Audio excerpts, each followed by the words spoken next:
প্রবাদ আছে, নাচতে না জানলে উঠান বাঁকা, বা কেউ কেউ বলেন গ্রেপস আর সাওয়ার, আঙুর ফল টক।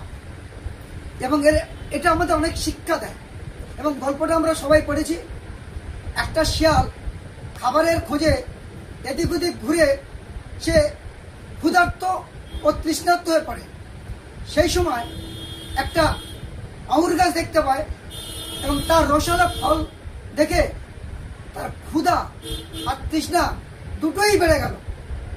তার রূপ, রস, গন্ধে তার লোভ হলো।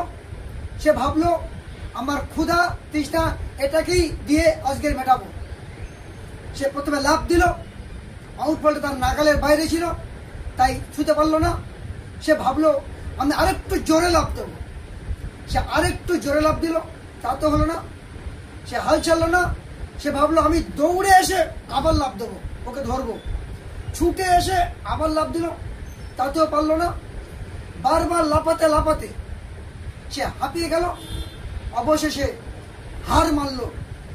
ক্লান্ত ও নিরাশ হয়ে শেষ পর্যন্ত সে আঙুর ফল টেস্ট না করে বলল, তুত, আঙুর ফল টক, কেউ খায় নাকি, এ কেউ ছুঁবে না।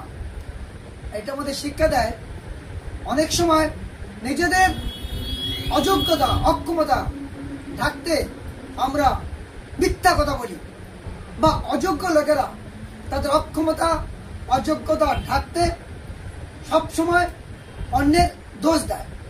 আমরা বিভিন্ন ক্ষেত্রে দেখেছি অন্যের নিজেদের অযোগ্যতা, অক্ষমতা ঢাকতে অন্যের কোয়ালিটিকে আমরা ডিভ্যালু বা অবমূল্যায়ন করি। সুতরাং একটা কথা বলবো, অন্যের কোয়ালিটিকে প্রশ্ন করতে হলে নিজেদের কোয়ালিটিকে একটু যাচাই করে নেবেন।